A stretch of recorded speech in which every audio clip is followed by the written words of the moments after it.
Hello, everybody. Welcome back to Kirby's Dream Land. I'm FTA. I'm Mia. And I'm Ted. Yeah. And so before I died painfully at Kirby's Dream Land, one of the easiest games on the Game Boy, I think one of the things you were talking about was Kirby's sense of character, which again, it's weird how he's in most games he's in, like even something like Smash Brothers, he's always one of the most expressive characters. I love Kirby and Smash. Kirby is like he's just so goddamn happy all the time. Yep. He's happy when he's, beating the shit out of you for stealing his cake. He's still got a big smile on his face. I think he's just oblivious to the world. Oh no, Kirby.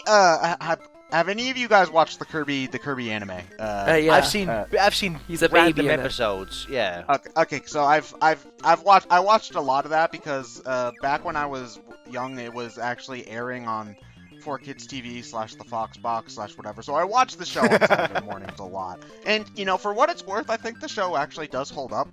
It's not like high art or anything, but I think even the dub is pretty good, and Yeah, it's alright. it's a smarter show than you might think it would be as well. But I believe in like the first episode of the anime, like Kirby's supposed to be like this hero that's come to save Dreamland or whatever, and it turns out that he's the equivalent of like an infant. So it's not just that he's dumb; it's that he literally does not understand anything that's Exactly, going yeah. on half the time. If it wasn't for that anime, we probably wouldn't have Mike Pollock as Eggman.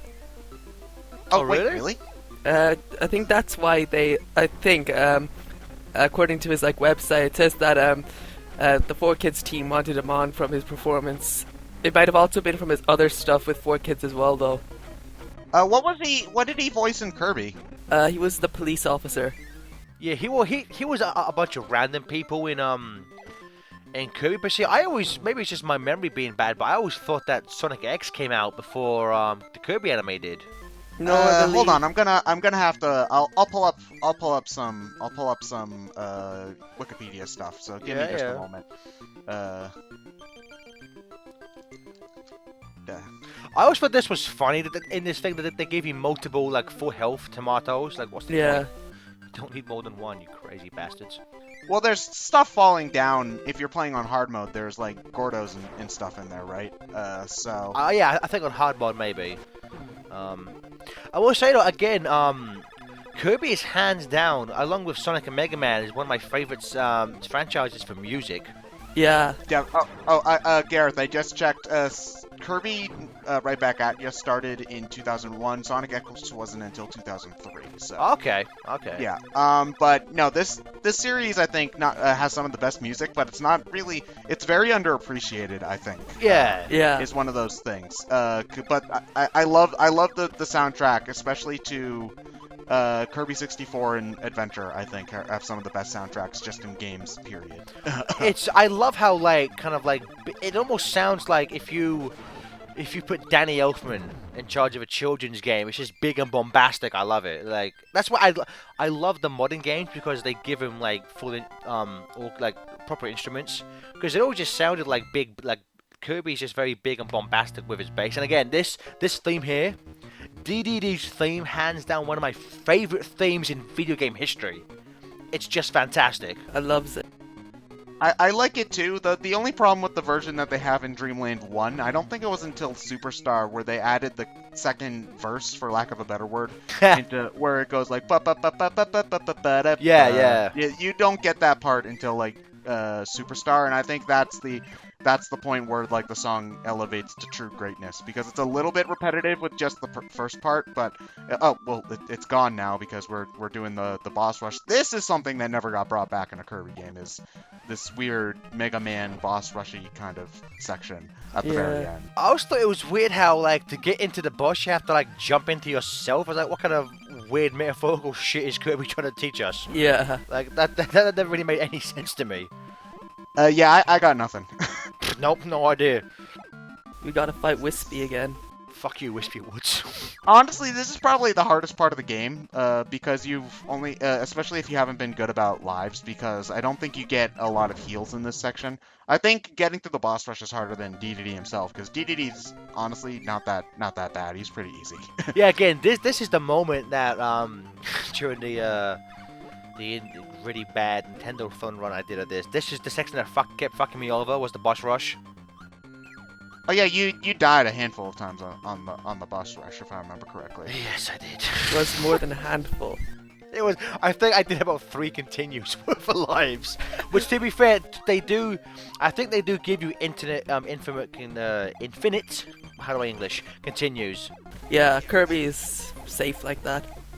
The game was specifically designed to be easy, I think is one of the things. So, it's not surprising, and I do like that Kirby has continued that trend, because not every game has to be Castlevania. Exactly. I would say in terms of Nintendo franchises, if we don't include Yoshi, I would say Kirby's easily Nintendo's franchise they market the most to children. So like I think when they design games, they keep that mindset in mind of like this has to be beat. I mean, this was something like Epic Yarn, so for some people like Ted, painfully easy.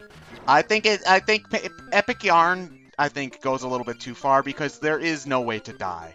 I think is the thing. It's I can understand being forgiving, but you also if there's no stakes to it, it doesn't really matter. Like, you don't go back you just lose some beads that don't really mean anything. I think Epic Yarn goes a little bit too far in one direction.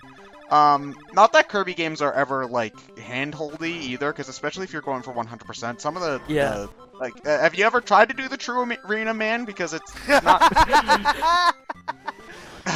True Arena to this day still eludes me. I can't. I have not been able to do it. I can't do it either. I can't. I've tried my hardest, but I can't do it. So, goddamn Krakow. Goddamn Krakow. But yeah, it's a lot of Kirby games are kind of deceptively hard in a way, because a lot of them, when you get towards the end, like 64 is not necessarily a hard game, but there's certain sections towards the end. And again, I haven't gone back to revisit 64, but remember as a kid, some of the later levels I was just like, damn you, Kirby. The not 02, but the other final boss, I believe his name's Miracle Matter. That's probably one of the hardest bosses, I think, in Kirby history.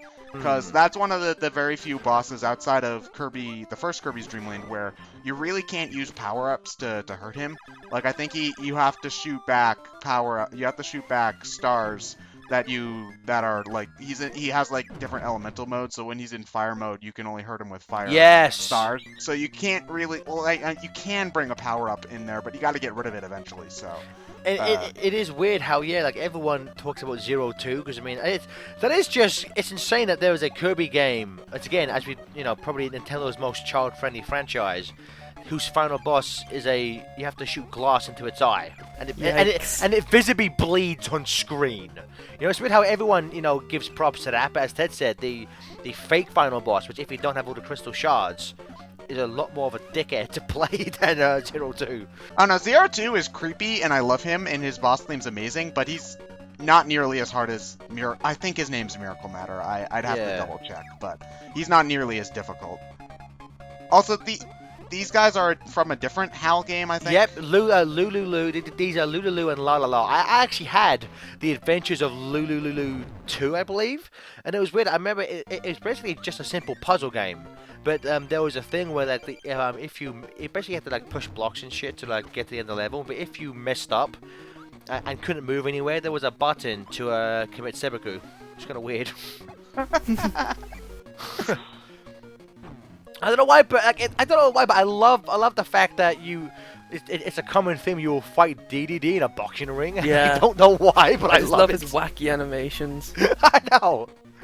A lot of his moves from Brawl were ripped straight out of this, like his up B, that jump move right there, and it's again, it's a lot of stuff I didn't know until about later games. I didn't kind of notice until I went back to play this one. So that's why I think, even though honestly, I think it's aged, aside from the lack of power-ups, I think it has aged pretty well, and it's worth playing at least once, especially considering the fact that anybody can beat it in under an hour. So there's not an awful lot of an excuse not to play it. And I will say, even though, as Ted said, this is probably, as a section, easier, than the boss rush as a whole. But I still think it's a fun boss fight. I love. It is a good boss fight, yeah. I will Yeah. find sometimes with certain games the final boss I find to be like a chore. But this is fun. I would happily fight the DDD anytime because it's just such a fun boss fight. Yeah, I think what it might be is that DDD does have the most health out of every boss in the game, but it's not obnoxious. So Yeah. you're not fighting him for like a half hour. Is probably one of the things, because a lot of final bosses do have that thing where it goes on forever because it needs to be epic and stuff. Yeah. I died to him like my oh, first oh. few times, but like, That was some pro strats of me dodging him there. And I will say, I am doing a bad version of it, but that scream, one of my, along with jumping on the American football players in Mario World, one of my favorite video game sound effects ever. That I fucking love that shit. And I was doing a bad version of it, but DDD, his like routine is pretty easy to spot and dodge if you're not a Yeah. complete scrub like me, which is again I think what kind of makes it fun. And I wish this was a power up, you know, like how like in some of the more modern Mario games have those like mega mushrooms. I wish you could do this with Kirby. That'd be cool. games. the credits. Sakurai, our boy. Actually, I believe Kirby's Air Ride was the last Kirby game Sakurai worked on.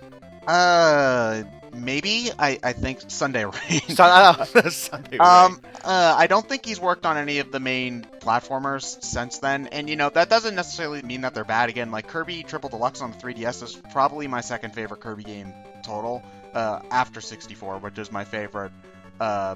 Just general Bubby. Thanks, Bubby. But yeah, Cypher.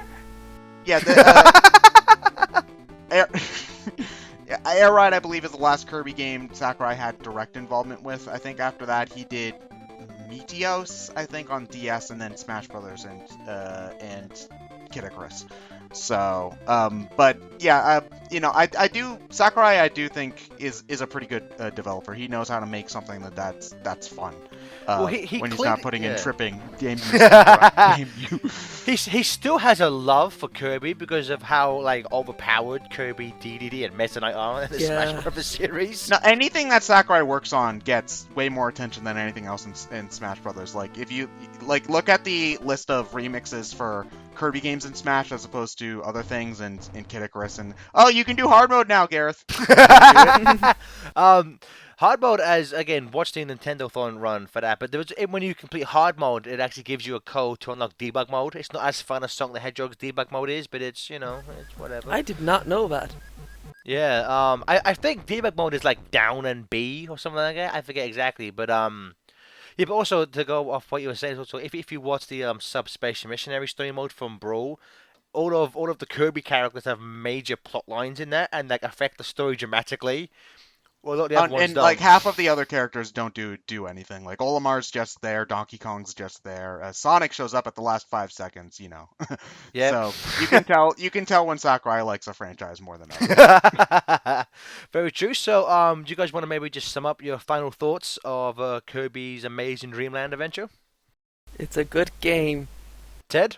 Yeah, it's a good game. It is weird going back to play it since there's no there's no copy abilities, but I do think it's a piece. It's one of those games that I think everybody who's seriously into gaming should play just due to the historical nature, and it still holds up. I think it's a lot of fun.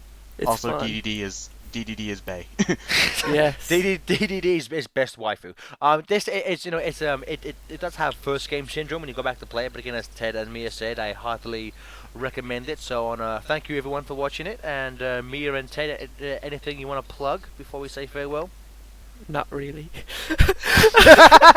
Watch our Brain Scratch comms run. It's pretty good. It's Yeah. pretty good.